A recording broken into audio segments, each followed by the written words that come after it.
Without further ado, let's introduce tonight's speaker, Varan. All right. Tonight's speaker, we have Ujjwala Baxi. Yes, she's one of the three. Okay. And Ujjwala, yep, she will talk about nutrition, of course, but the title is very focused, the 3 mantras of healthy diet. Tell us a bit about Ujjwala, Varan. Yes, Ujjwala is a dear friend of mine, and when she was in Singapore, we did a lot of workshop together, and she was cooking for our clients as well. So she always thought she's a diabetic dietitian, and she used to work in a hospital in taking care of the diabetes diet. So she has 13 years experience as a medical nutrition therapist, and she is a firm believer that laying strong nutrition foundation is the fundamental to build a healthier nation and the world. So her mission is to bring the light of powerful optimum nutrition for a disease-free and a resistant world. Yep, that's amazing. Hang on there for a bit, Ujjwala. While we have the PowerPoint up, let's just to tell the people that are here with us and share that with our friends as well. On Thursday, we have another speaker called Mr. Michael Tan. He is an amazing speaker who focuses on energy, but from an engineer scientific perspective about how we could be well as a powerhouse and function and all of that. So do join us at the same time on Thursday. Now on Saturday, of course, I have to introduce my partner, the fabulous Veronica Tan from Singapore. And she is, to me, she is the most fabulous one and only sleep expert. So if you're stressed and you're looking for ways to sleep better and deal with anxiety, she is the person to go to. So you must join her workshop on Saturday, also at the same time from 7 o'clock to 8:30. So remember that today we have Ujjwala, Thursday we have Michael, and Saturday we have Veronica. And don't forget, Sunday we have a full day program similar to October 10th. And please check out the details on the website again, and we will be sending you reminders with details and lock-in details and all of that. And don't forget, we now have gathered close to $40,000 in lucky draw prizes. So we want everyone to walk away with some nice prizes. So please join and tell your friends to register. There is still time to join our summit. All right, I think we should hand over the time to Ujjwala. All right. Yeah, so everybody, let's welcome Ms. Ujjwala from India, who's going to talk about diet. Our relationship with food is so important. So the 3 mantras of a healthy diet. Over to you, Ujjwala. Thank you, Veronica and Teresa, for that wonderful introduction that you have given for mine. It's been a pleasure to be on this platform, and sharing my thoughts on the mantras are also something that I am looking forward to this evening. And to support my talk, I'll be presenting it with a PowerPoint. So just give me a minute to just connect with the PowerPoint, yeah? Sure, we love that. I'm sure your PowerPoint looks amazing. Yes, Just usual. So. Yeah, I job, think so. Yeah. Nice. Just. They just need to scroll to the first page, yeah? Wow, that's gorgeous. Beautiful. Thank you, Teresa. Thank you. So moving on with the presentation. Now everybody is so keen on dieting. Somebody or the other is dieting, and every person is dieting every day in and out, right? Everybody is watching. Even if we don't want to, we just feel we just want to eat guilt-free, which doesn't happen. Even if we are indulging, somewhere subconsciously, we are so bothered about the amount of food that you're eating or the nutrition profile of it. It's fatty, it's too many carbs. I remember while I was in Singapore, this whole thing of low carb, high fat diets was just coming up. It was jumping out from nowhere. And then the keto diet came into the picture, then intermittent fasting. So these are all the, the regular concerns that we get to see from the, from the people, from the clients, from the inquiries that we get. And eventually they are like, if not for this kind of, fat diet or really tightening ourselves, then what do we do? How do we manage ourselves? Now we need to, so first and foremost, to make sure that people are in their mental state in order to perform something which is more effective, that is very important. So what happens is, if you are not, if you're not complete mentally, if your thought process is broken, if it is inadequate, it is not going to give you good results. Okay, the results are also going to be broken here and there, bits and pieces, and then you're still trying to stick them along, which is not going to be working. So how we function with our clients is what I'm going to share today with the help of this presentation. So it's more like, it's not just a simple diet plan that we just give them across and, you know, they're asked to follow it. And then we don't really know what's the client all about. So whenever we are working with any of the clients, we want to know in and out of that person. We want to know their personalities, their mental health. And most of the, initially the clients would ask, like, why do you want to know more about me apart from just my food? Why do you want to know my personality? What triggers my food reactions, my choices? All these are the small things that will help us to trudge you along and take you through the course of effective healing through the diet. Okay, so out here today I'll be sharing the 3 top mantras that I have realized over the past, so it's not 13 years, it's 15 years of experience. So the last 15 years, something that I have observed in all my clients, something to do with their mental health, something to do with their belief system, which reflects and it profoundly, and which has helped us to realize that, okay, if we were to come up with these mantras and share them with the clients, get them to understand the psychology, it's all a mind game, right? And if we get them fixed there right away in the beginning, the process becomes a cakewalk. It's very easy to deal with the clients then. So now what is the first mantra? Okay, the first mantra is that you've got to nurture your health journey with some self-love, trust, discipline, and commitment. Now, these are the 4 power points, really power points. Now, when I say self-love, why self-love? Because whenever somebody is wanting to work on their selves with respect to weight or diabetes, it can be any health problem. Now, there is some aspect of their health which is broken, right? And that kind of affects them mentally for sure. Every one of us, if we were to have even a small, a basic thing like hair loss, it does affect us psychologically. If we see there is aging on our skin, it starts affecting our mental health. So I think somebody's speaker needs to go off. Yeah. So if we work on ourselves, if suppose tomorrow if somebody comes and tells me that, okay, I want to work on myself, I want to work with my own on my health, and please give me a diet plan and all that. But if they are already having some impractical belief systems, because out of not so caring self, it is not going to help. Like if somebody were to tell me, okay, can you just give me soups and salads for dinners, and can you just give me a very skinny diet or just a 500 calorie diet? Okay, this all comes out of peer pressure or something that somebody has read through, and not out of self-love. If you were to love yourself, you would know that, okay, maybe your body is not going to be manageable in those 500 calories, and you need to work on yourself out of self-love.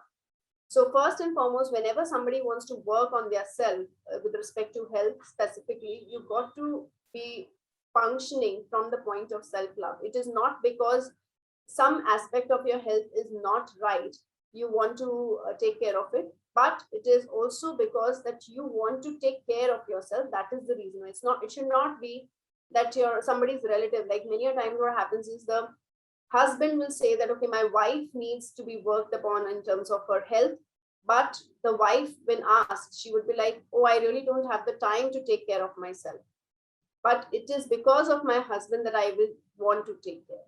So that's not self-love. That's the love of the husband that is being reflecting upon. But the wife needs to also understand that she needs to take care of herself, right?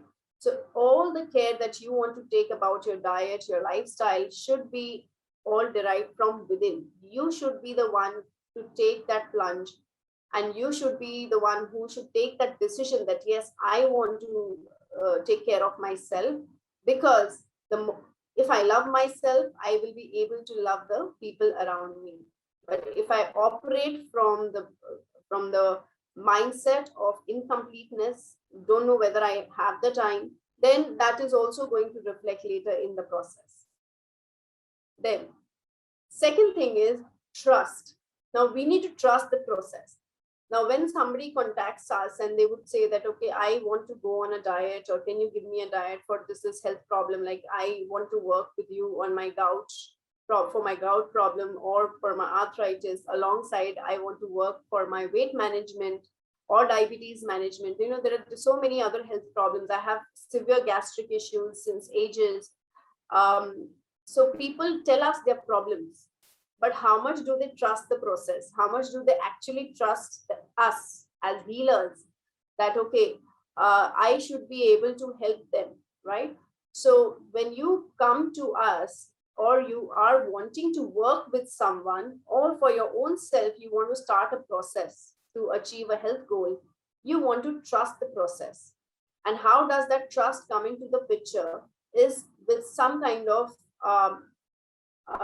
resistance to indulgences and resistance to anything that comes in the way of your belief system.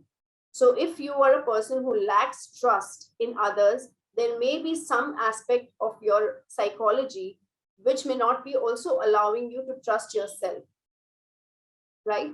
So you need to learn to operate from the motive of self-love and trust. If you don't trust the process, the person who is healing you, you feel that, okay, the person is not doing it rightly, or it could have been more effective. The diet can be more skinnier for me, or will I be able to do it? You know, you are not able to trust your own self. This is the so if we have charted a program, but the person who is having who needs to be following things, that person doesn't have that kind of a belief system, self-belief, self-trust, because there is lack of self-love, then the entire, again, the process becomes crippled. It's not so effective.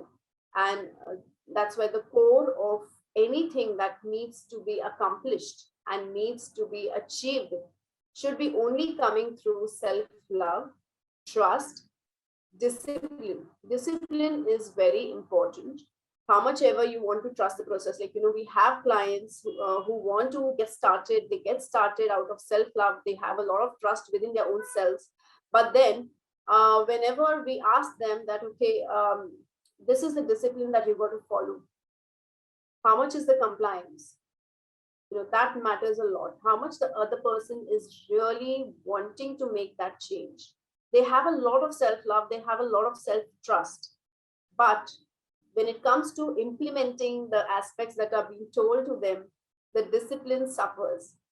Why? Because maybe they are more laid back, they are complacent, they haven't done it, they are not used to some kind of a discipline or a pattern, and now they have to force themselves to really follow something, is going to also, you know, affect their commitment. So like just a call yesterday I got from a client who is a doctor himself. He's an orthopedic surgeon.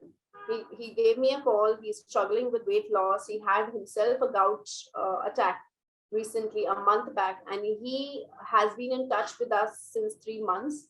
But frankly speaking, it's just being in touch with us, not really being working on the diet plan per se, because we really don't get to hear from him anytime about what is he really doing after the diet has been implemented. Because even if we were to call him for follow-ups, there is hardly any response. But now that he had this flare up, so he wanted to get started again, you know, and he was like, this time I'm super committed. This time I will do whatever is needed. But in his conversation, there was one dialogue that he mentioned, and it kind of again, kind of gave me a nudge within that this person needs to be shaken, and he needs to be told that you need to still follow a discipline. And what did he say?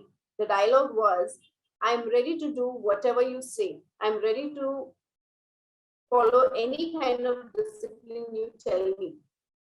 I need to shed about 8 to 10 kgs by the first week of December, right? That's what he said. And in the end, he finishes his statement saying that, but there are certain times wherein I just give in, and I will have to be open to that. And when I asked him why, what kind of givens do you have?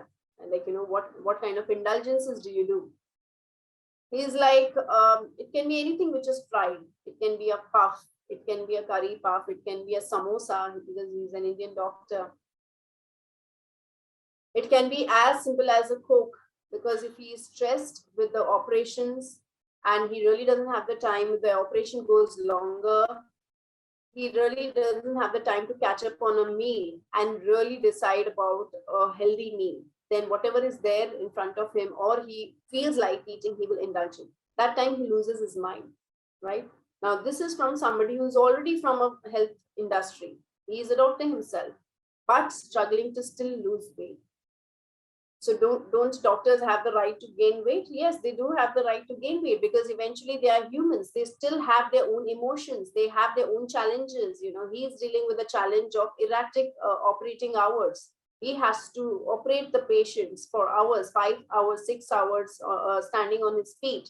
And when he is tired, he wants to just sit, relax. He wants to have his share of Coke. Of course, it is not something that is advisable. It's not an acceptable behavior, but this is how he has been living over the years.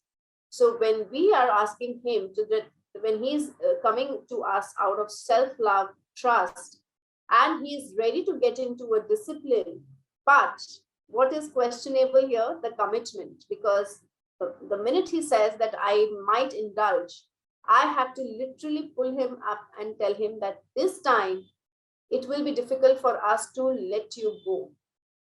This time you will have to be very disciplined and focused to the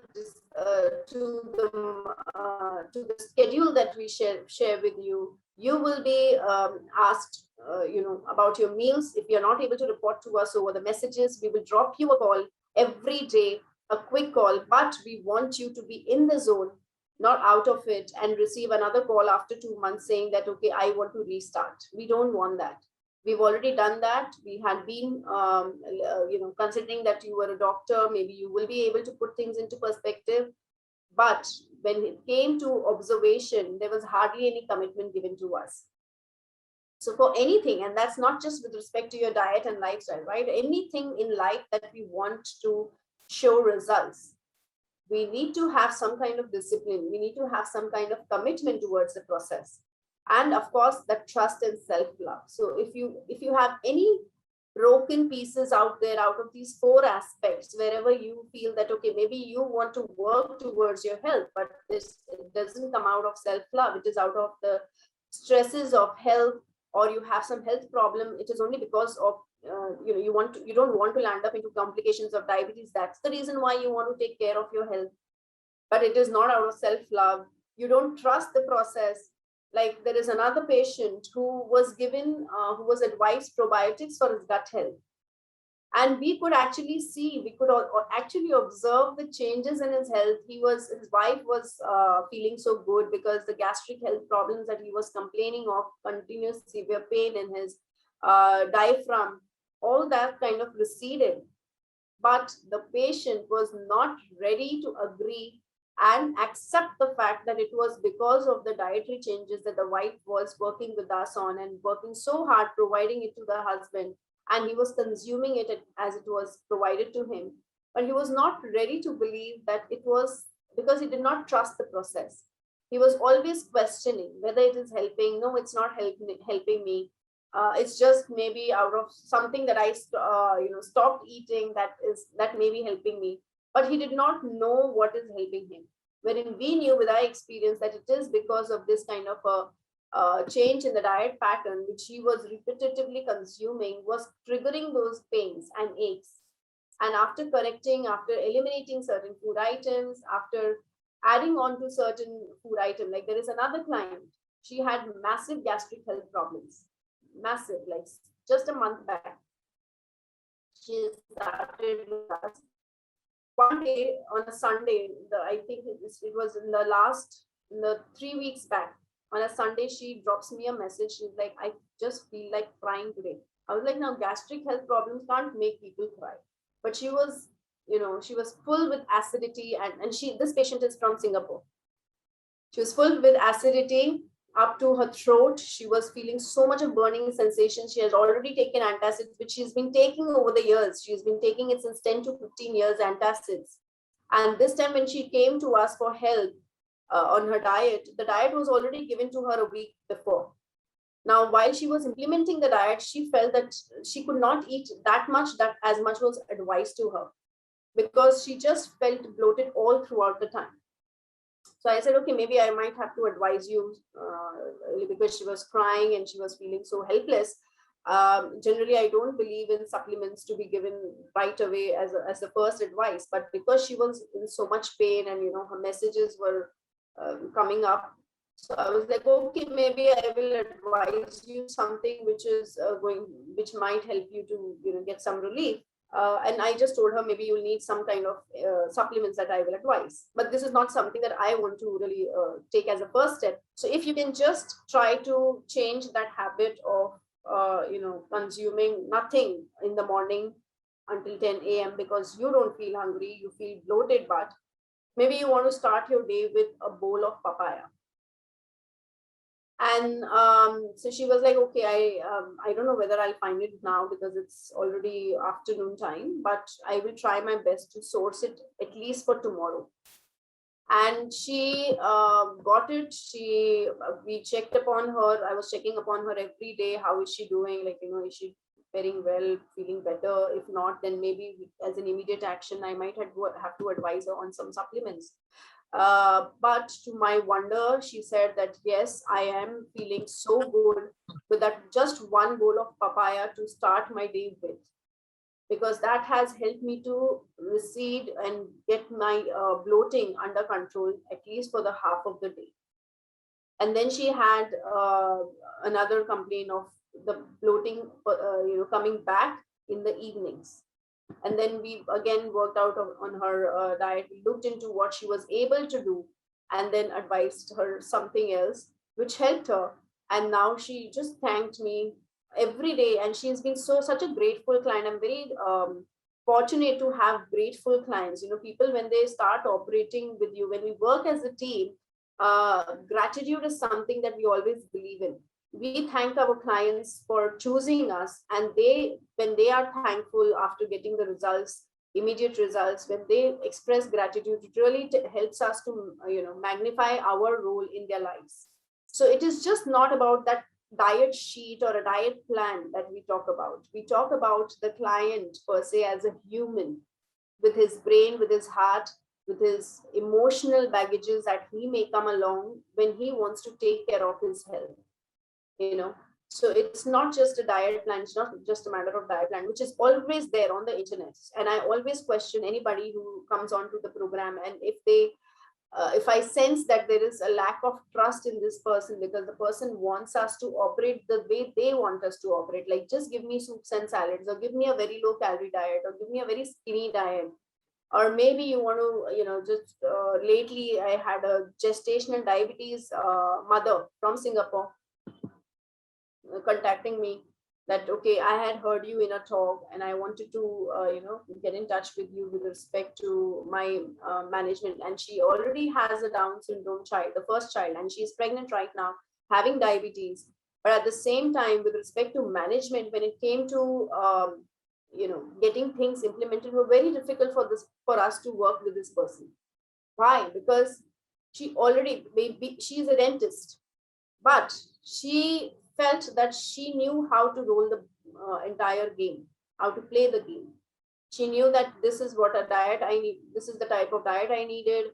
It was more like, we got to follow her command. We could have, but the thing is, with our experience, we have seen that it doesn't work like that. In certain cases, it becomes very tricky to get the person to execute certain things. And when we understand that psychology, we take things a little slowly. So if the mother is already stressed with a Down syndrome child, and the doctors have already told her, a gynae has already told her that maybe the baby that she has in her womb right now is going to be also a special needs child, because maybe the blood sugars have gone rampant, the gestational diabetes has creeped in.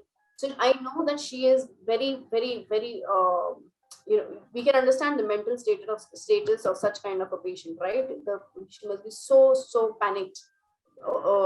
But in that panic state of mind, if she is going to operate with a panic state of mind, she is not going to get results. The person is going to struggle because everywhere they want to take control. So you need to trust the process. You need to trust the team that you are working with in order to heal yourself, right? And you need to follow the discipline that has been slated down on the program.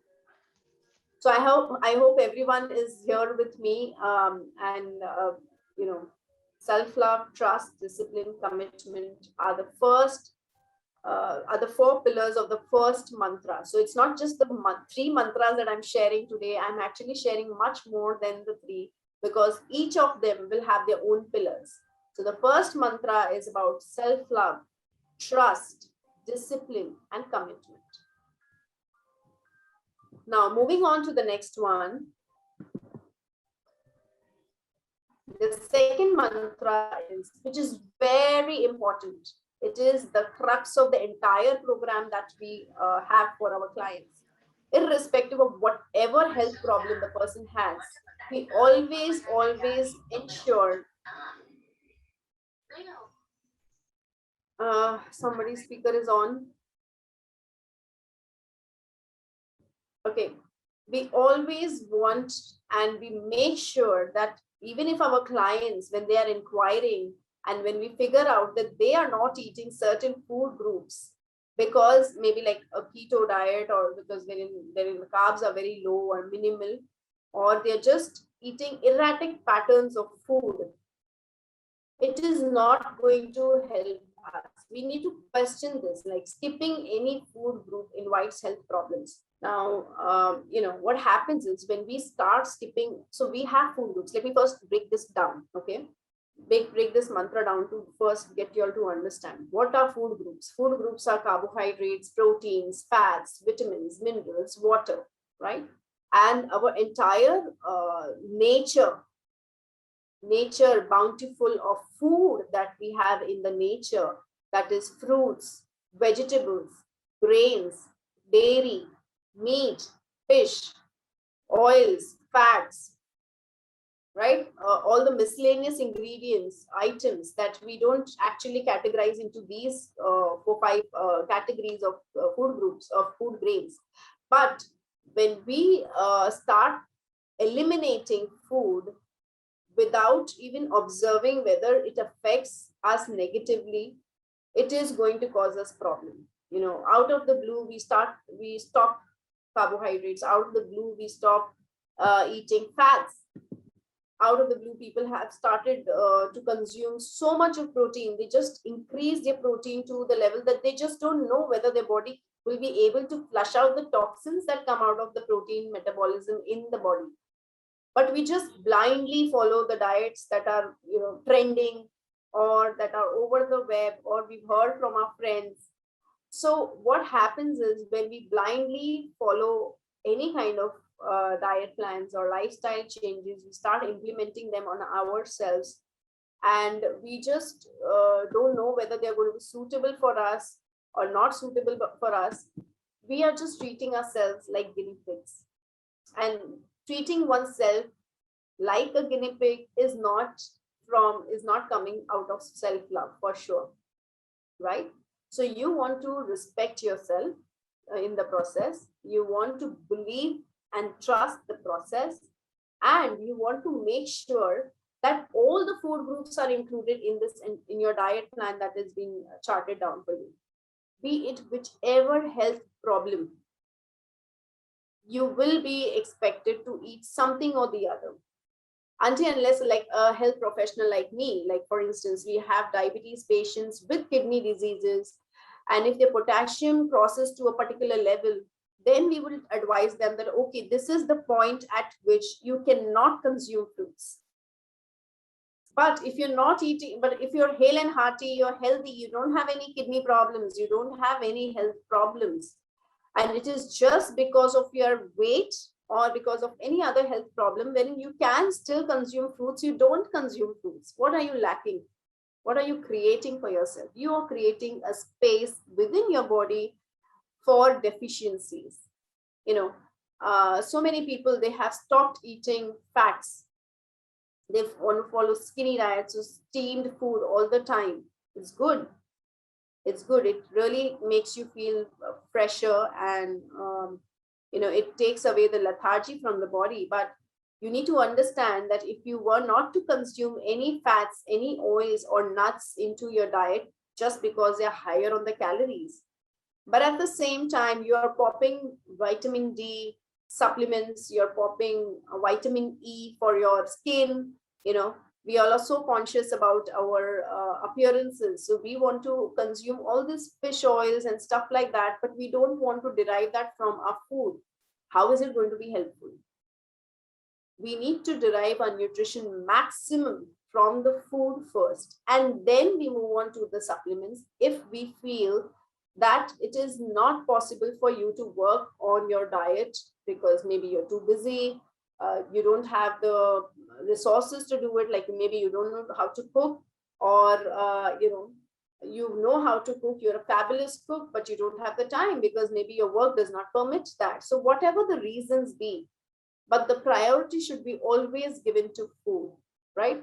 Like many of the clients, they will ask us, so ma'am, can you please advise me some, and this is very typical of Singapore clients. When we have international clients, specifically Singapore and US, these are the two countries from which we get to hear a lot of the clients asking for supplements or quick fixes. Thankfully in India, we would have supplements, but priority, the client will also personally want to work on the diet first. It should be like that always. Let me give you an example why. Very importantly, now if you were to pop up a probiotic pill, will it help you? Yes, of course it will help you. It will help to improve your gut health, your digestive health, whatever issues you were facing, bloating and stuff like that, you might experience some kind of betterment in it. But at the same time, if you feel that you were to consume, you were to prioritize a bowl of yogurt or kefir instead of just jumping onto a probiotic pill, I think that would have been a better choice. Now, why so? Because probiotic pill, you take it with water, right? Now, how much of stomach acid is already there to work on the probiotic pill simultaneously, in order to help in the maximum absorption of that pill and to help it to work effectively. When we consume a bowl of yogurt, we are actually allowing our system, our digestive system, to absorb all the possible nutrients that are there in that yogurt in the best of the environment that it is. So the bacteria which is there in the yogurt is supported with the acidic pH of the yogurt. It is supported with the protein that is there in that milk and the yogurt, as well as the calcium. So when these different nutrients work in synergy, the absorption is much, much greater, right? And that cannot be replaced with a probiotic pill. So taking a pill is always fine, not a problem at all. But if you can just prioritize your food first, and if you feel that, okay, maybe I am trying my best to consume that one bowl of yogurt, I'm not able to increase my probiotics content or in the diet that much, then maybe you can look for a supplement, or you are already consuming something, but at the same time, you're not able to increase it further, then you might reach out for help, and always reach out to health professionals to get prescriptions of supplements instead of blindly just, going to some kind of pharmacy and, picking up for yourself. Because if the person is known to you, if the health practitioner is known to you, they will also know what kind of supplement might suit you and what is a supplement that might not suit you. So you want to do it, work hand in hand with your health professional for this, right? So you want to not skip any food group that invites health problems. That is super important. After which I would want to share another mantra. So I hope the first two mantras are very much well absorbed by the participants, whoever is listening. Before I move on to the third mantra, which is the final mantra, I would just want to go back to the first to revise, because end up asking questions if time permits. So first mantra is, whenever you're working on your health, be it by yourself or with a health professional, you want to operate out of self-love. You want to operate out of trust, discipline, and commitment. Okay, these are the four pillars of your first mantra. If this is right in place, your journey begins in a very fruitful manner rather than in a doubtful manner, whether it will even last for a day or two. So if you don't trust the process, it may not last even for a week, right? The second mantra, as I mentioned, don't skip any food groups whenever you are following any kind of a diet plan or a lifestyle. Even if if somebody tells you that, okay, you need to up your protein intake, as you know, this is a general dialogue by a fitness trainer to anybody who's to his clients, that you need to work. Like I had a friend, fitness trainer friend in Singapore. He used to send me he sent me about 7 to 8 of his clients, because he was just not able to understand why his clients are not all female clients, fantastic body fat percentages below 20%. He was able to get them lower than their body fat percentages. He was beautifully getting them down. But all his clients, they mentioned that they were not able to feel satisfied with the meals they were consuming. What were they consuming throughout the day? Because it's the fitness trainer who's giving them the diet. So they were advised black coffee in the morning, to before the workout. During the workout, they were to also consume another glass of black coffee, keep sipping it with some protein powder into it. After the workout, they were advised a small fruit, just a 50 grams of fruit. And then for the lunch, they were advised a piece of chicken or fish with some soup, no carbs at all. And same thing was for the same thing goes for the dinner also. So I used to wonder in my mind that how are these girls going to feel mentally healthy? They are going to struggle with it, right? Because if they are not mentally satisfied, our brain needs carbohydrates, right? At least some amount of carbohydrates need to go there. Now, if the person is already at an intermediate level of fitness, the body is going to demand some amount of carbohydrate to spare the protein for the action. Now, if the diet is extremely high on protein, the 50% of the protein will be utilized for the energy purpose. So we are working so hard on ourselves by increasing the eggs, by consuming so much of protein powders, fish, chicken, completely deducting the carbs from the diet. And what happens is, we are not supporting our health in the right way. We are disturbing the body's mechanisms and metabolism. And the first client that he got to me of his was struggling to conceive. Now, this is a very common phenomenon that even just 2 days back, when I was discussing with a client from Singapore, she is a past client, both husband and wife, beautiful compliance, lovely people to work with. And now after 5 years, they want to rework with me on their health, because the wife has started experiencing low hemoglobin levels, low energy levels all of a sudden. And the husband, of course, he has, his sugars are going haywire. He's already a diabetes patient since last 15 years. When he was working with us, his sugars were getting beautifully controlled. Again, that's another case history altogether, wherein, the sugars were getting so beautifully controlled that the diabetologist started questioning the process. How can somebody get their blood sugars controlled with their diet and lifestyle within a span of 15-20 days? And I was like, this is natural, because all that was wrong was in the diet, and the diet got rectified. So of course, but the diabetologist did not trust the process. He kind of counseled the patient, saying that, okay, no, you have to eat more. And then the medicines got started again. It was a total complex case that we had to rework with. And now his wife complains that I am experiencing so much of weakness. Why? Because the husband revealed that the wife does not want to eat during the 5 days of her menses in the monthly cycle. So when she doesn't want to eat in those 5 days and she's already experiencing so much of blood loss from the body, what is going to happen? Those 5 days of weakness are going to extend and be a part of an entire month, recovering, and then you have another cycle coming up in the next month.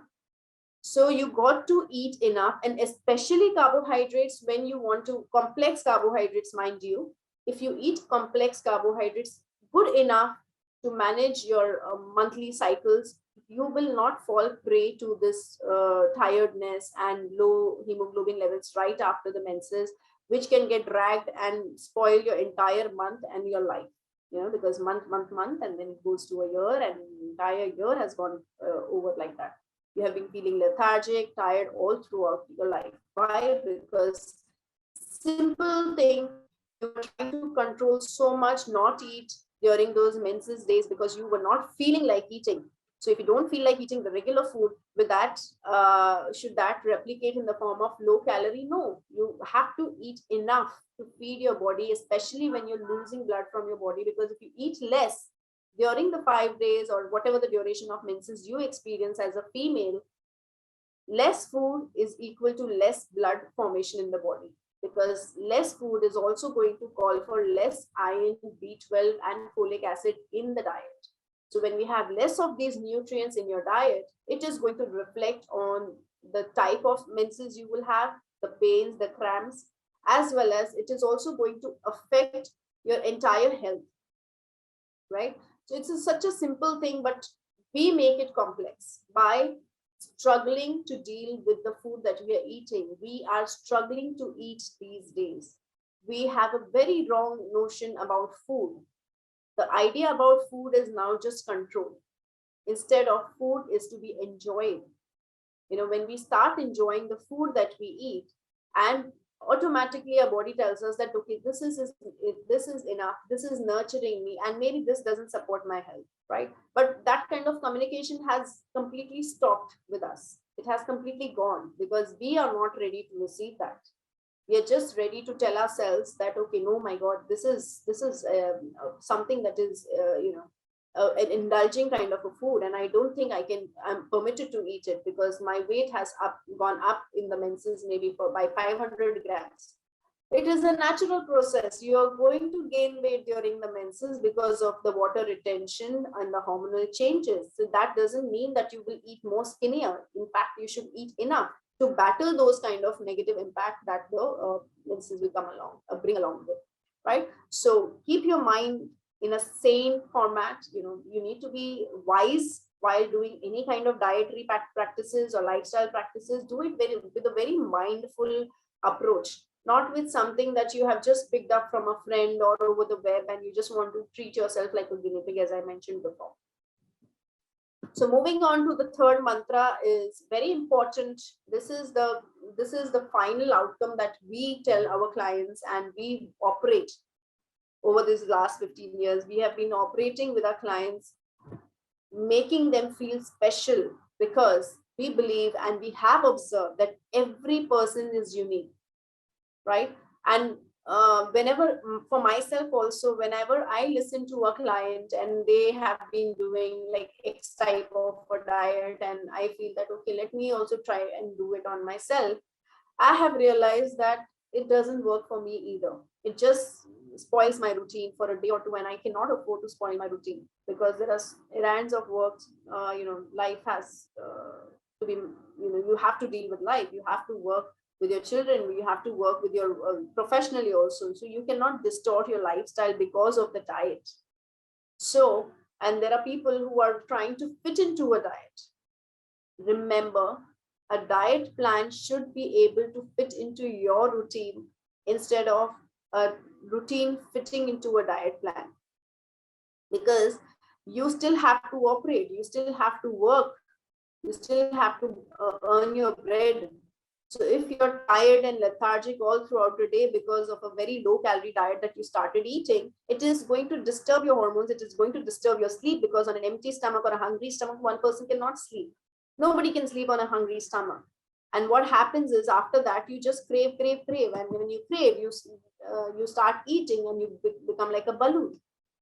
So it is a vicious cycle. And to break that cycle, you need to, as I mentioned, you need to have some kind of self-love for yourself.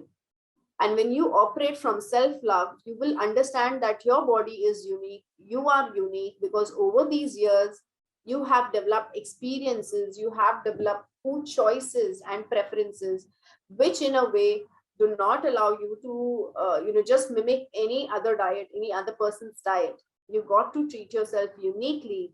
And that's why a special or a unique diet should be designed for yourself, because you know yourself, you know your routines, you know how a particular style of food will affect you in the morning. Like even like for our clients, we always give them the liberty to tell them that, okay, this is what is designed for you after the first call that we've had with you, when we have a full client discovery session. We have done a good 45 minutes to 1 hour of client discovery session, after which we ask our clients to even send their food pictures over the WhatsApp for 3 consecutive days. And after all that of observation, we draft a diet plan. And even in spite of that diet plan sent across to them, if we give them the liberty to tell us that, is this something that you will be able to do? And we test the patient's personality. If we feel that the patient or the person or the client is a very committed type of a client and he really wants to follow it, he will do it. But if a client is already very much questioning the process, they might come up with excuses, or maybe can we do this or can we do that? Of course, yes, we will be able to do that change for you. But give yourself a good 2 to 3 days time, at least to experience what we want you to, work with. And if it's not suitable, we are here. We are always here to make those changes and give you something that is more unique to you. But we want to make sure that the client should feel comfortable before they start practicing the diet plans or the lifestyle. So it's not just about diet plans that we focus on. We teach them to function, operate effectively in the entire day with their diet and lifestyle. We fix their routines.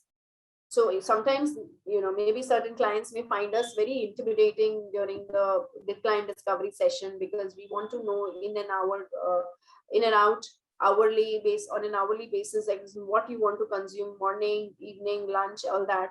What time do you sleep? What time do you wake up? What do you do in the middle of the day when you have some free time? So some clients, they do find us intimidating. And one of the clients, she actually told me, why do you want to know that?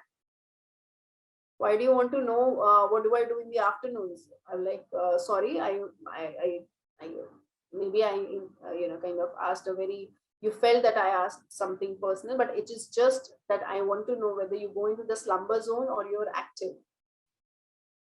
So all this matters to us because our clients are very important to us. They're unique to us. So we want to take care of you with the diet and the lifestyle changes that we advise you. And if it is not suiting you, if it is something that is boring in that entire program, also is we fix it. So we have a wonderful team which is so prompt.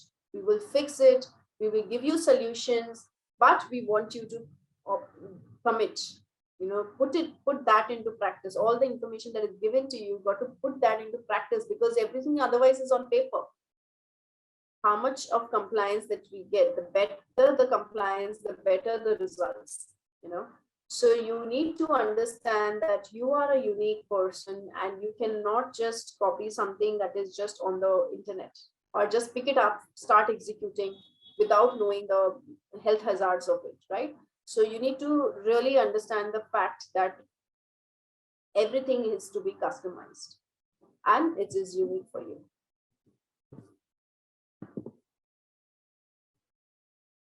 So this is what is being trending nowadays. We have these keto diets, we have zone diets, each 1 meal a day, which is very, so I got a call from a client from Singapore. She was with me in the last 2 years of my stay in Singapore. So I've lived in Singapore for good 7 years. And in the last 2 years, I got this beautiful client to work with, got this opportunity to work with this client. And the thing is that she was following it so well, fantastic experience to work with her. And then lately, once I shifted to India, she kind of got detracked. She got tempted to follow intermittent fasting. But again, she picked up a diet plan which was on the internet. She did the 16 hours fasting, did not suit her. She started feeling pukish until 1 p.m. She was supposed to fast as per the diet plan that she picked up from the web. And but by the time, and she's a nurse by profession, so she used to feel uh, nausea, vomiting, and all this. And then she was like, I had to be on duty at 3 p.m. on shift days. So we had to fix her lifestyle again. And I had to get her out of this intermittent fasting initially. And because she was so fond of it, she wanted to do it. And she felt, some kind of incomplete because she was not able to do it. She felt that, okay, I'm not so good, self-sabotaging thoughts and all that. I'm like, no, we will do it. We will do your intermittent fasting later in a process, in a way that is suitable for you. Nothing that it should hurt you. The process is not going, and she had been doing, and she thought it is natural to feel pukish and vomity until 1 p.m. and then, wait, and her headaches. So she did it for at least 15-20 days. And after which she, connected with me. She said that I've been doing this. I'm feeling like this. Is it natural? Because I did read somewhere that, it's a detox. It's not a detox style. Feeling pukish every day because of the diet plans is not a detox thing. If it's a detox sign that your body is detoxing, it may happen for just a day or two, or maximum 3-4 days. And after that, the body should get used to it. But if it is something that it is being continuously bothering you, and you are just observing the problem because you feel that it is natural, it's not fine. So you need to understand that any kind of discomfort that comes happens to our body because of erratic dieting is not acceptable. Okay. And then there are people who are doing this one meal a day. I have a friend from Singapore. She was doing 1 meal a day. And she reached out to me, what can I eat for 1 meal a day pattern? Because I'm feeling very sorted with this. I feel good because I don't need to worry about what I eat in the entire rest of the day, which is fine. But at the end of the entire process of 2 months that she did 1 month, 1 meal a day, we don't know what caused health problems, but she came up with cancer. Now, I'm not saying that 1 meal a day caused cancer, but it is the small acidity, it is the small gastric health issues that we tend to neglect under the umbrella of these diets, which kind of create problems. So everything in the body erupts from a gastric health. If it is not fixed, it is not right, it is going to cause problems. So we need to understand that our body loves routine. So we got to try to eat, sleep, and so on the same time every day.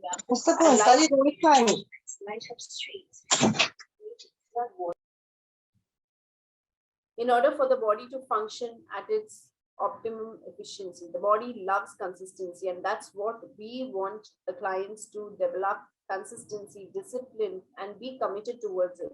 The minute we feel that, okay, it's okay, I need to attend this meeting, it's fine, I can eat after it, or maybe I'll skip my dinner, I'm not feeling hungry. No, even if you're not experiencing hunger, you got to consume something or the other. And this is specifically to do with the gastric health problem clients. So even this client whose story I shared, wherein she was crying over the phone saying that I was choked with bloating and acidity so much that I could not even breathe. I was like, okay. So she's like, I did not eat that evening. The previous evening, she did not end up eating because she did not get this hunger sensation. So that kind of triggered the bloating, and that also increased the acidity. But that did not come to her. She did not realize that.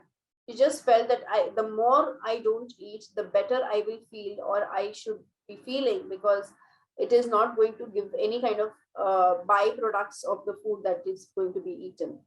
And she kept starving herself. But the idea that was shared to her then, that even if you don't feel hungry, you got to eat. So this is the basics some of the basic mantras that we share with our clients during the entire program that they choose to commit to with us, because we believe that our mind and body are in sync and they are linked together. You cannot tell your mind that, okay, from tomorrow I am going to exercise a very low calorie diet on my body. The body is going to show certain reactions which the mind will have to take. The body might feel discomfort. It may have some kind of dizziness. Like if you're not consuming meals, you're experiencing dizziness, your blood sugars are dropping. It is going to affect your mind. If in a negative manner, you will not be able to think logically. You will have blackouts. You will have a lack of mental awareness or alertness, brain fog. All these things will happen. So there is a link. You cannot force your body to function on certain diets because you came across something, leaving the mind and the mental aspect of it. So you got to bring this together, whether this diet is the first question that you should ask before implementing any diet plan on yourself or any lifestyle or dietary changes that you do for yourself is this diet going to give me mental peace? Is it going to allow me to stay happy during the course of the program? No starvations, no deprivations are important to do it happily. Ultimately, what is the most important attribute that we should have? We should have happiness in our life. Nobody would like a person who's starving, having a frown face and working in a work environment, job environment. People are hungry, and because of that hunger they are angry because they are on a diet, and then they disturb the entire mood of the of their work culture. So all this is interrelated, and we cannot segregate saying that, okay, I want to lose weight, I want to lose 20 kgs, that's why I will just eat a very skinny diet, and how it is going to impact on my mind, I don't care. That doesn't work. It doesn't work like that. You have to take your mind along with your body when you are working on your diet. Thank you so much, everyone, for hearing me out. I hope it was helpful. And I don't know whether we have some time for the questions. Hi. Thank you so much, Ujjwala, for your insightful sharing about food. And be friend with food. And Ujjwala always say that, be friend with your food. Don't hate any of your food. All right, so it's so important that we eat a balanced diet. Okay, any questions? Any question from the floor? Thank you, Ujjwala. That was really cool. I love it. And you know how we're both into nutrition, food, and all that. And it's nice to hear another expert say it in her language. It's fantastic. Thank you. And I was just having my dinner as well, so I was trying to relate to see whether I was doing the right things as well. So I guess I'm okay today. You're doing good, Teresa. You're already into it, so I don't need to teach you anything. You're of course you up do. there. Oh no, there are things, I think, like there are some good reminders, Ujjwala, even though we're experts. I mean, we're only human after all, right? So sometimes, like when you were talking about like cutting out carbs or certain things, and we tend to say, okay, look, Varan, you're eating too much rice, eat less of it. Or sometimes I tell myself, and and like last week and this week, I've had to have a bit more carbs because there's been so much work with the summit. And I think my body was giving me signals to ground more. And, and it's important to have that support. And I think, we need to remind the audience that as you're listening to us, you really need to listen to your own body.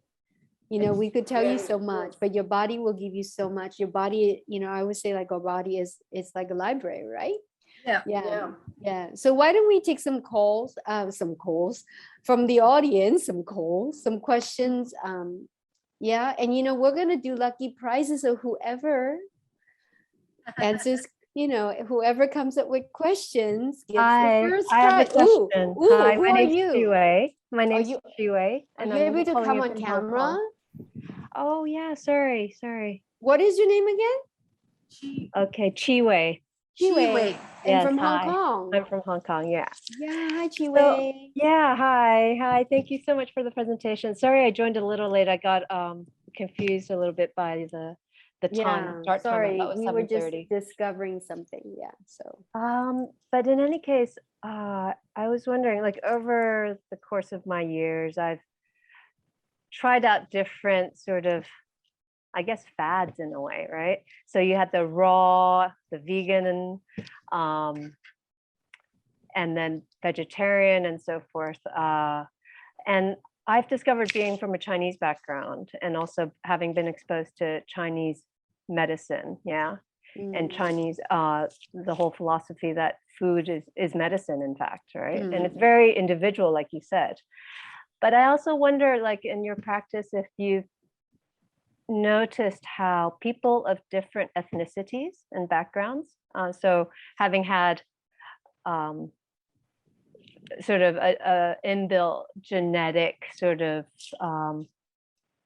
appreciation for food that works and doesn't work. Do you find that, for example, like me being East Asian, I find that my constitution is more on the cool side, and therefore the raw diet, as much as some Doesn't work. people really love it, it really doesn't work for me. It So doesn't do you work for find me that as well. that ethnicity plays into it? Yes, the ethnicity, the persons. So in Ayurveda, we have this doshas and the prakriti, like very similar to TCM. Okay, so your body constitution. So even if we disregard the ethnicity aspect, there is some pattern of eating that you have been following since childhood. But because our environments change, our stress levels change, our daily routines change, right? Something or the other keeps coming up.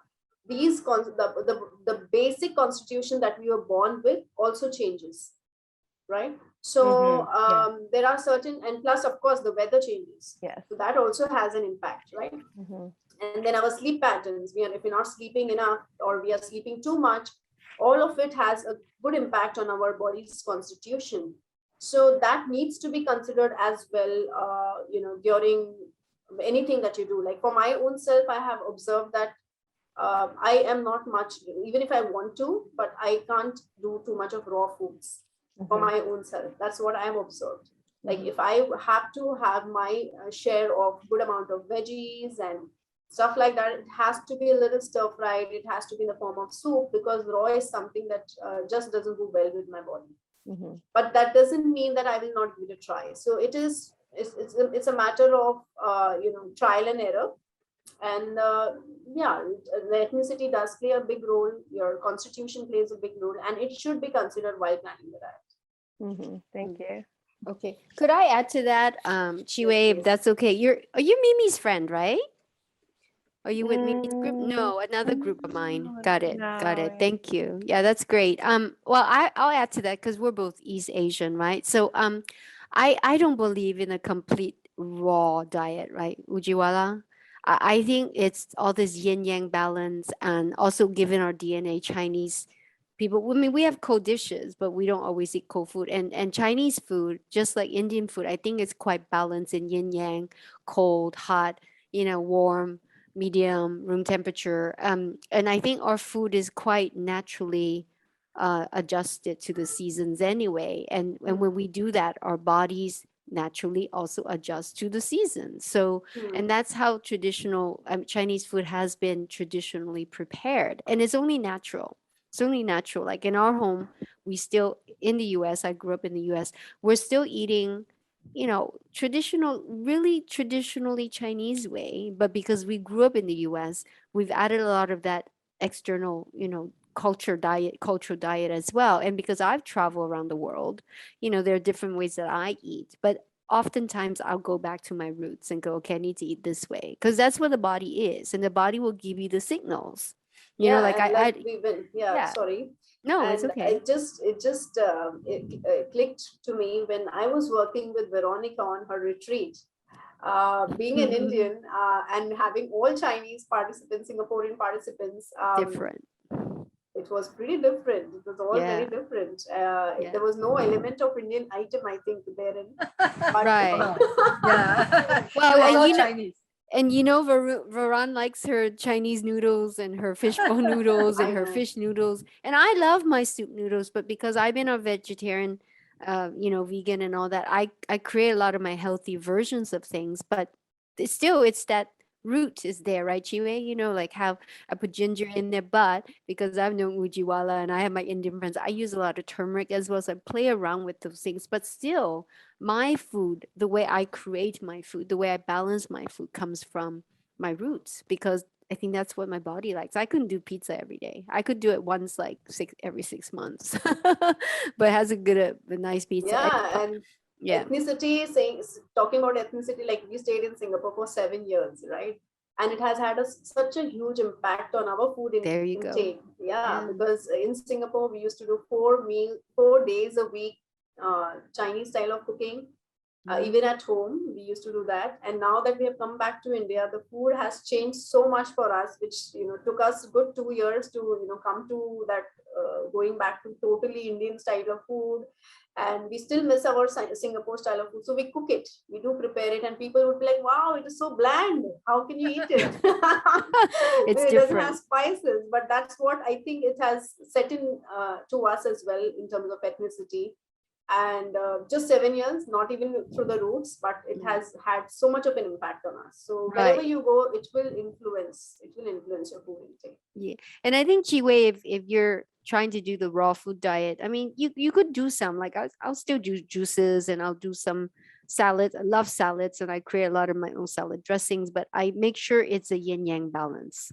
I have hot soup with with a cold salad, and I'll have some carbs that are really grounded, like that. It's that simple. You could have like lots of ginger Yeah, tea just and balance it out. Yeah. exactly. Actually, Ujjwala, we have a question from the audience. So, and I wonder who this is from, because you'll get a lucky draw prize, as I said, right? Whoever comes out first, raise your hand, ask question. Oh, actually, Chiwe, you get a prize. And then we have another one. I read about eating according to your blood type. Is that legit? Ujjwala, over to you, to the It's a expert. very common question that I It get is. asked, and I think it's mostly Veron's platform this question comes up. The blood type diets is good. Again, it's a psychology that you're working with. So anything that you want to, so if you really people want to experiment on themselves certain diet patterns, and till the time they don't do it, they feel incomplete mentally. They were like, no, I want to try this. So if you want to try it, you may want to try, but I personally don't believe in blood type diets, because I totally believe in balanced diet, something which is going to be sustainable. But if you just want to, change some pattern of eating, add some spice to your life, you want to go on a fast for certain type of foods, and then you want to bring them back, but you want to just observe how do you feel without them. It's a good way to introduce some kind of variety into your, daily routine and break the monotony. Also break the monotony of balanced diet. So I don't mind if you were to do it, but it's not something that is going to be sustainable and lifelong. So do it for fun. That's right. I'll add to that. It's because I mean, I think it's always good to know who you are, and a blood type is one way to know who you are and what you need. But I think Ujjwala and I are saying the same things: is listen to your body. And my diet changes almost every day. Some days it wants rice, some days it wants fish. And I allow that, although I'm just about 99% vegetarian vegan, right? So, but it's okay. I mean, I think part of this, what what our experts saying today is, have this knowledge, but really listen to your body. Really it's so listen to important. bodies. Yeah, when you're Okay. hungry, you eat. When you're thirsty, you drink. When you're sleepy, you sleep. There is no shortcut. Yeah. Okay. I like the way you put it, Veron. Yeah, when Ujjwala was in Singapore, she was doing a lot of diet consultation, and she actually bring people for shopping. So she teach people how to read the product label. Every label tells a story. So what you put into your mouth is actually food is our medicine. So always remember, food is our medicine. All right. So Ujjwala, what is your lucky draw? So whoever answers, or do we put it for the answers, or we just putting up for people who are asking People who questions? are asking questions. Yeah, people who are asking Okay. questions. Okay, so we will provide the diet plans or the one-time diet service that we have. We are giving away our special gift voucher for this platform, which is worth $350. We are bringing it down to $180 only for this platform. Yes. So I am looking forward to connect with the people who are so curious about health and wanting to strike that balance. Yes. And when she was in Singapore, she also go to your house and check what's in your fridge, and she will check what's in your cupboard, so she will know what is your habit. You That's can't right. run away from her, so Yeah. you cannot tell Imagine the lies. plight of my family members. Yeah, so she has trained her children to eat healthy as well. So this lucky draw that she's going to give away is a consultation, is a video. Is it a video, Ujjwala? Yes, yes, it's a video. So I'll just elaborate a little bit on the program that we are offering right now. The deal is about a video, so client discovery session. It entails client discovery session, after which we have the 3 days of food recall observation, and then a diet plan, a customized diet plan coming to you. And along with that, we have 15 days of follow-up, after which if you want to extend the program, then the fees will apply post that additional fees. But this is for one-time diet plan. Okay. I So- could use that.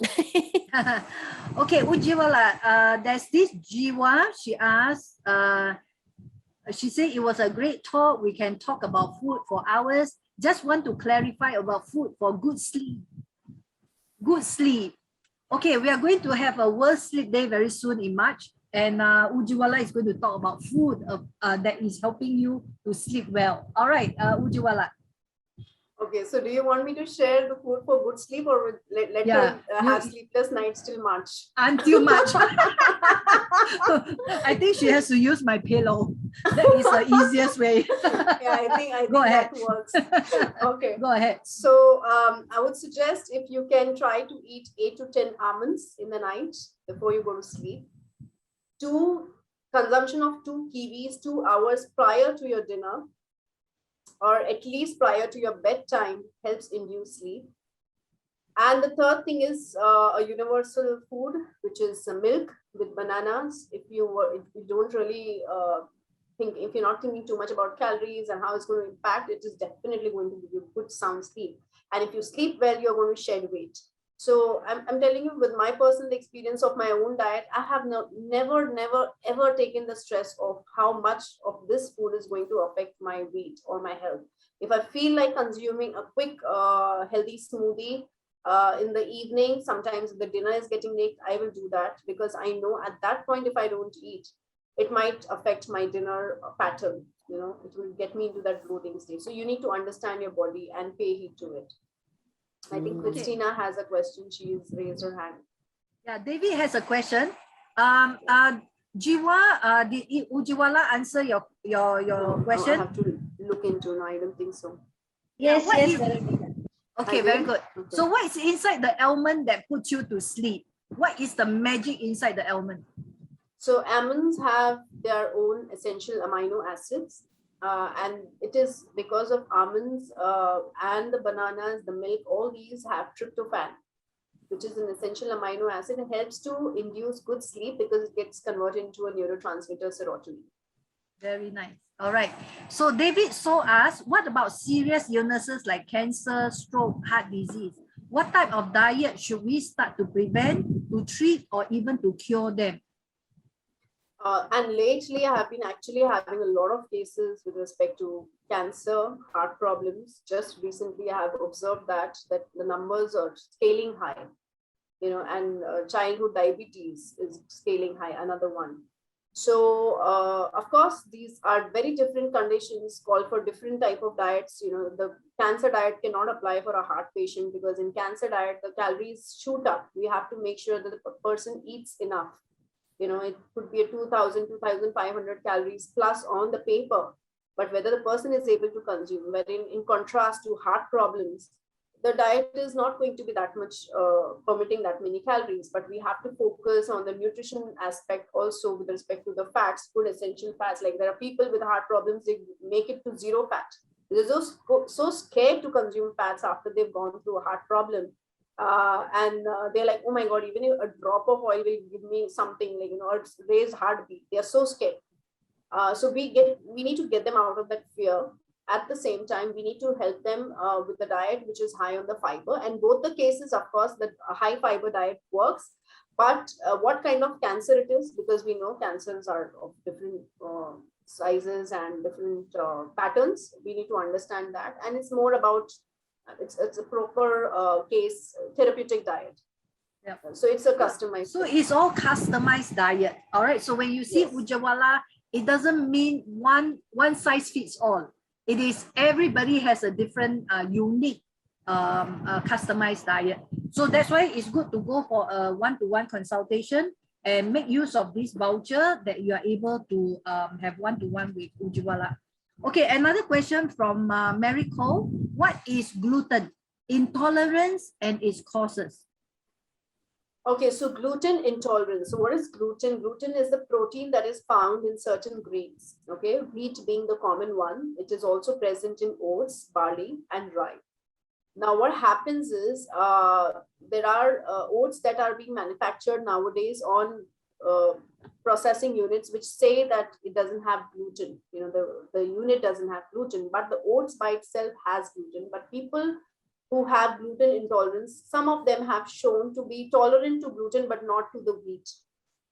So you need to be again aware of what type of gluten and to what level you are not able to tolerate. Now, this protein, gluten intolerance, can, if suppose you're not tolerant to it. Now, what's happened is people all across the globe, they want to get completely low on the gluten, because eventually we have as a common perception that we have developed is, of course, if you keep the gluten low in your diet, it is going to be helpful, because it really eases out your digestive system. It helps to keep the bloating in control and stuff like that. But there are people who, if they were to avoid gluten, if they were to avoid this wheat and oats and stuff like that, what do they eat then? They eat rice. Now, eating rice is not a bad thing at all, because I love rice. I need to have my bowl of rice, brown rice, very particularly every day.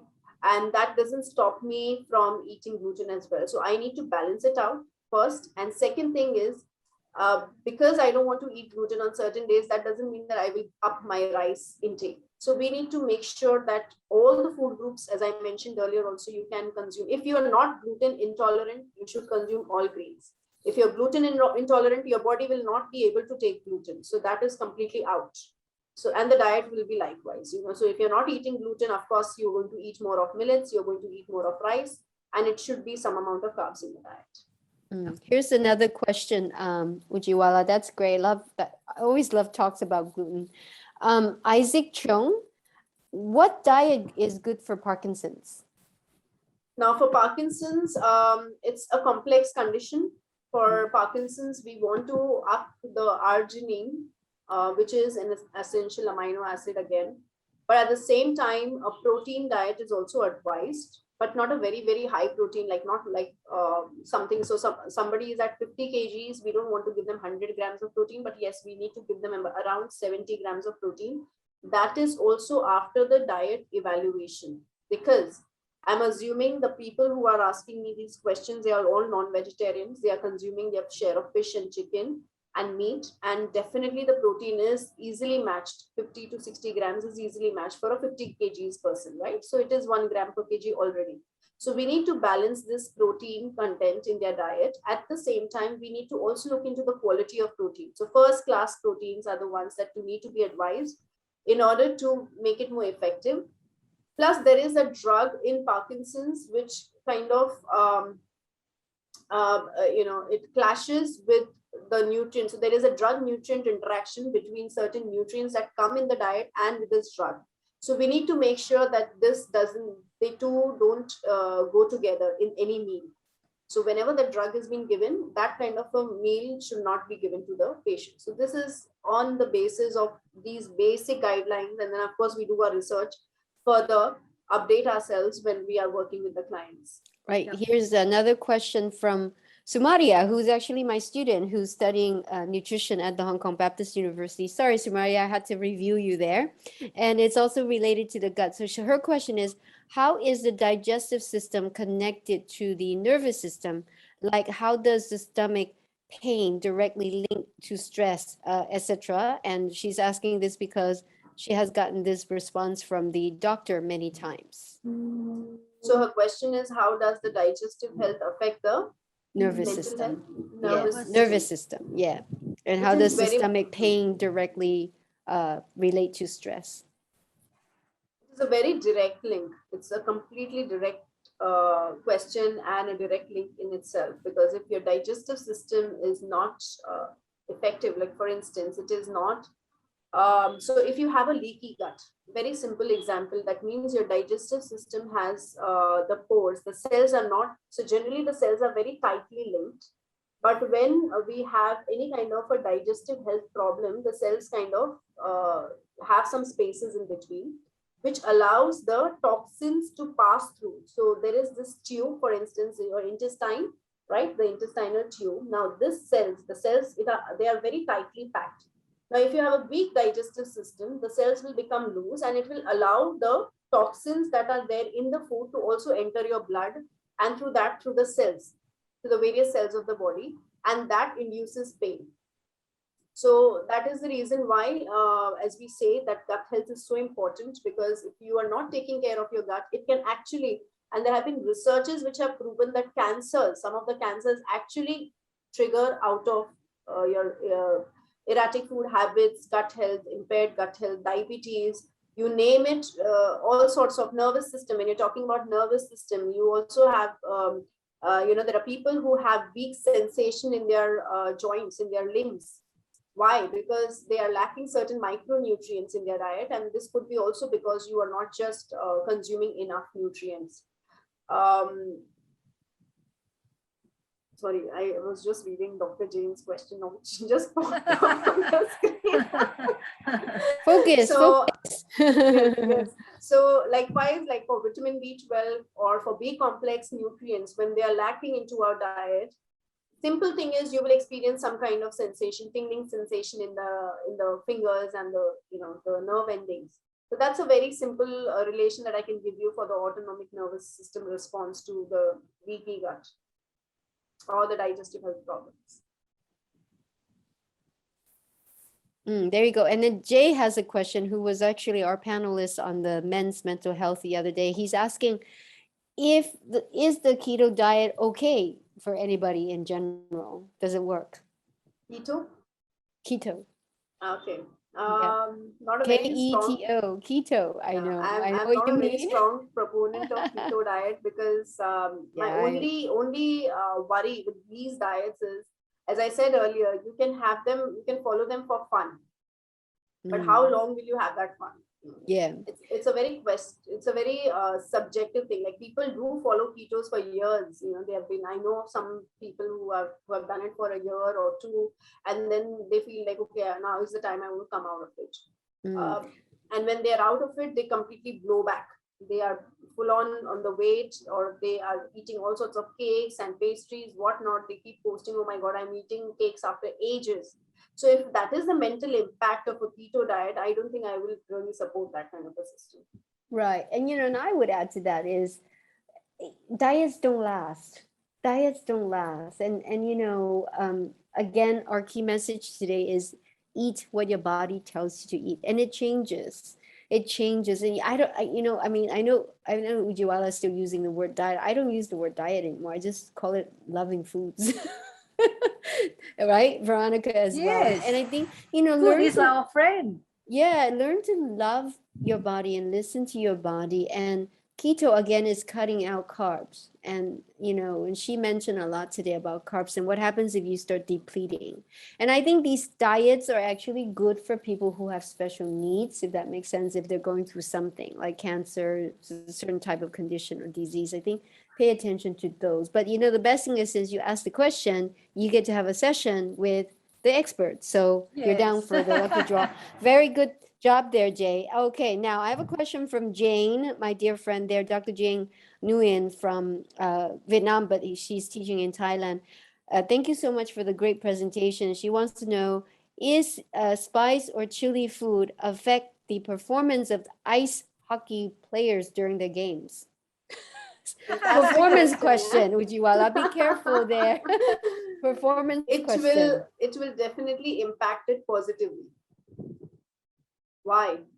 Because when we are looking for a energy rush, blood rush, specifically before the games, we do advise some chili in the food so that it kind of gives that increased heart rate, increased mental activity, which will up the performance. But of course, if somebody just, bottles down the entire bottle of chili powder, it's not going to be helpful. But otherwise, it is something that is advisable. All right, let's take the last two questions. And it's almost time Very to wrap tricky up. question, though. That was a tricky question, but I love the question. It was, question. wasn't it? Yeah, Beautiful let's get question. two more. Here's another one from Mr. M. Co.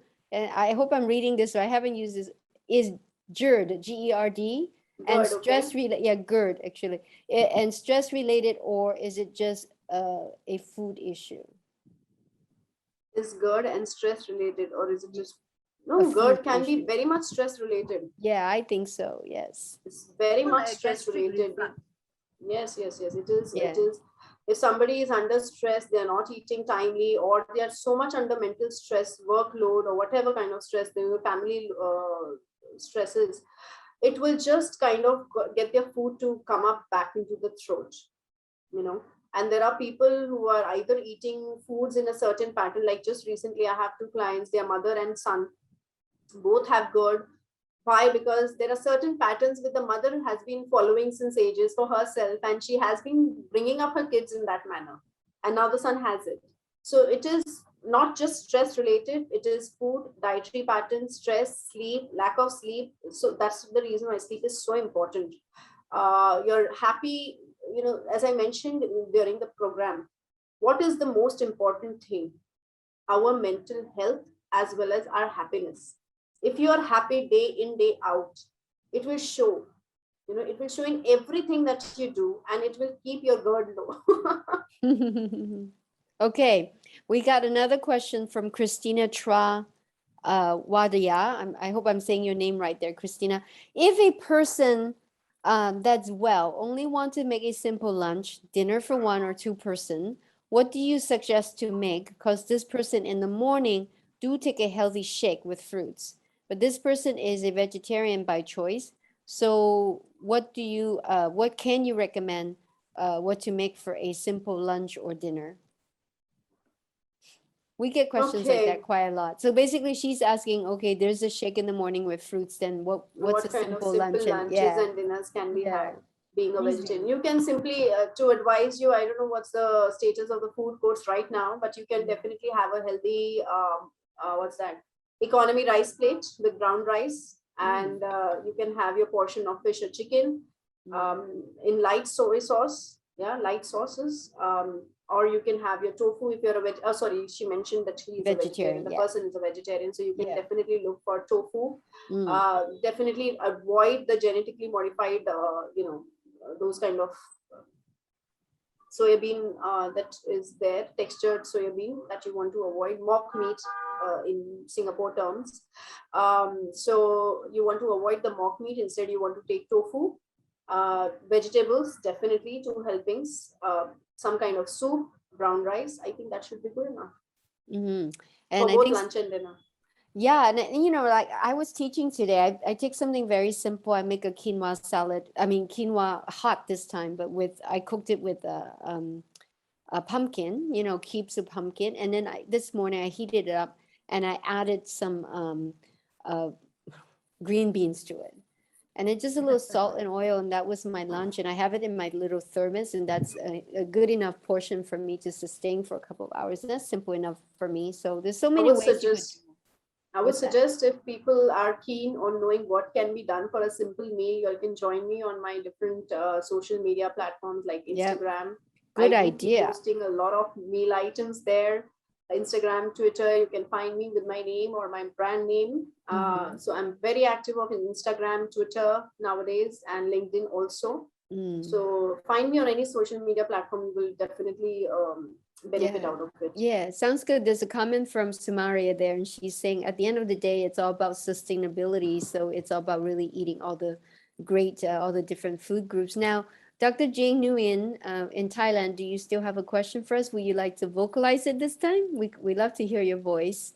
So make sure we're getting down all the lucky winners tonight. Huh? Sumaria is on the, should be on the list there as well. And Dr. Jane Nguyen and Jiaqian Lu, we got that. And okay, Dr. Jing seems busy. She's always quite busy. Okay, Hi, okay, let's take, everyone. yeah. Hi, Yeah, hi, there you go. Baxi. Yep. Yeah, I just have more question about the chili spicy food. Yeah, we know that it's not good for player that during the games like you explained, but that because chili and spicy food is like culture food of Thai people, so that it look like the doping.